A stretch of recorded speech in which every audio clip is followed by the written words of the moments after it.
It's your boy May May. Long time no see. It's been a while. But yeah, it's a little loud in here. We got some of the arcade machines going, the Rush 2049 and the Rush the Rock. But we have a new one. We actually have two of them. There's another one behind it. But we're going to focus on this one today. Because the other one's still a work in progress. But we'll make another video of that down the road. Wow.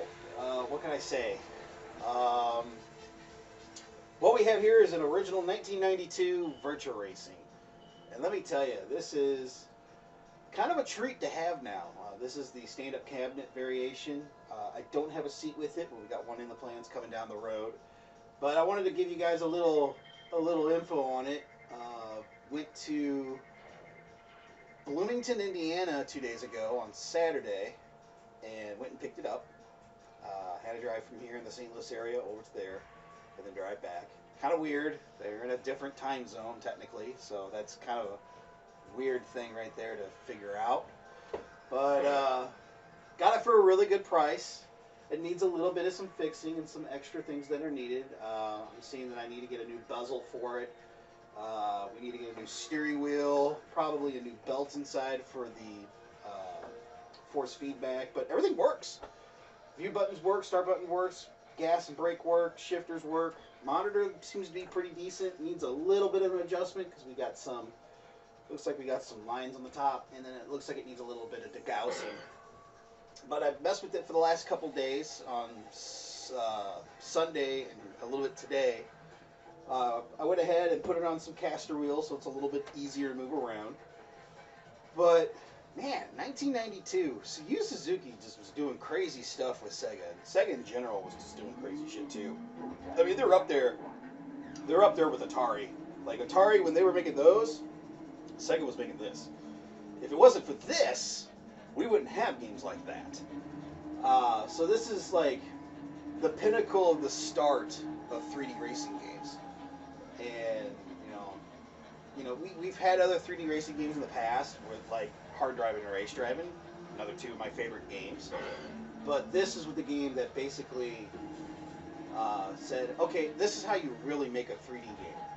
So Virtua Racing, 1992, running on the Sega Model 1 board.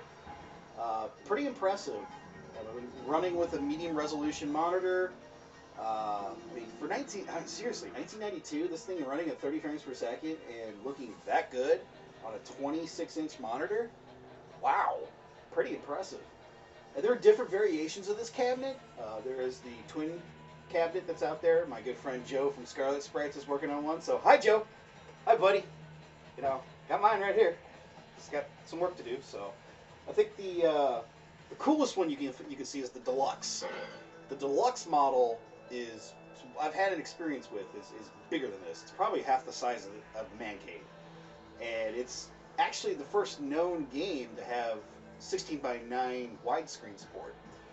So, yeah, sure, you can get this game on Switch now, which is really cool. Highly recommend if you don't have the room to get a cabinet like this, get the Switch version. It's an exact, I'd say, it's using the original source code, but it's also been enhanced for HD, which is really cool.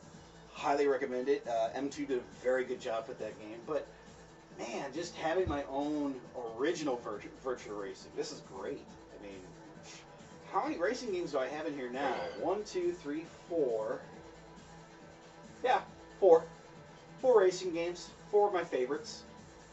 And, man, I'm pretty happy with the purchase here. I mean, I'll take a quick run. It's a little stuffed in here. We're not going to be doing anything until the weather gets warmer. We'll get a whole bunch of people over here, drink some beer.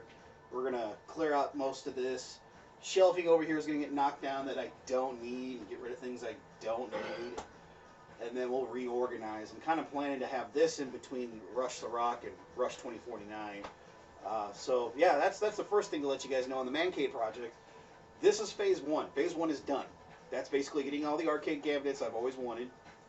And now phase 2 is reorganizing, which is part 1. And then part 2 is getting all the cabinets up and running. So we've got the pole position still bare.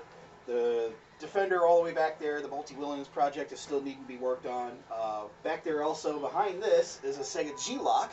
Again, that'll be another video once we get it going. I've just got to fine-tune some things. And now we got the Virtua Racing right here. So, yeah. I mean, seriously. We've got it. I was messing with this real quick. This is really cool. With Sega games, you can actually put it between US and Japan and export. It's in Japanese. I put it in Japanese. So we'll play a quick round while I'm trying to work around my motorcycle.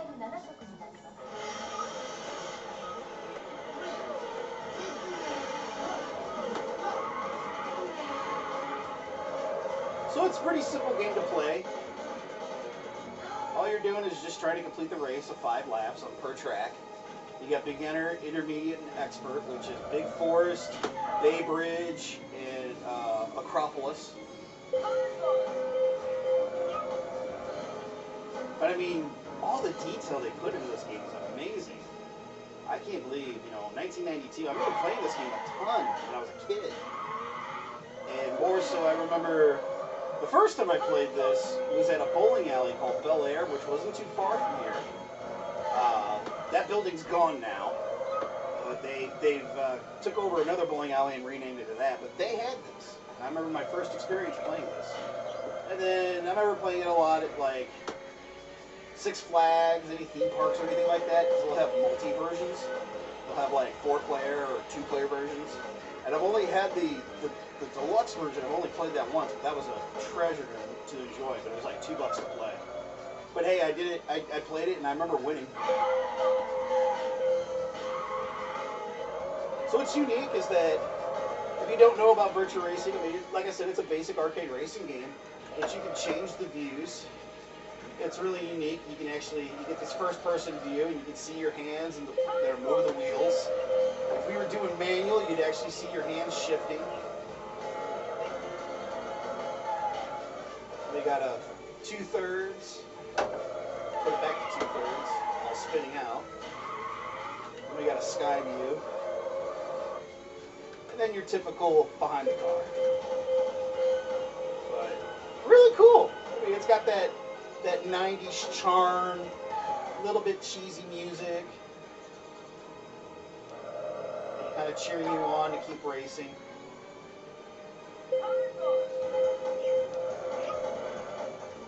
But it's really neat. I like it.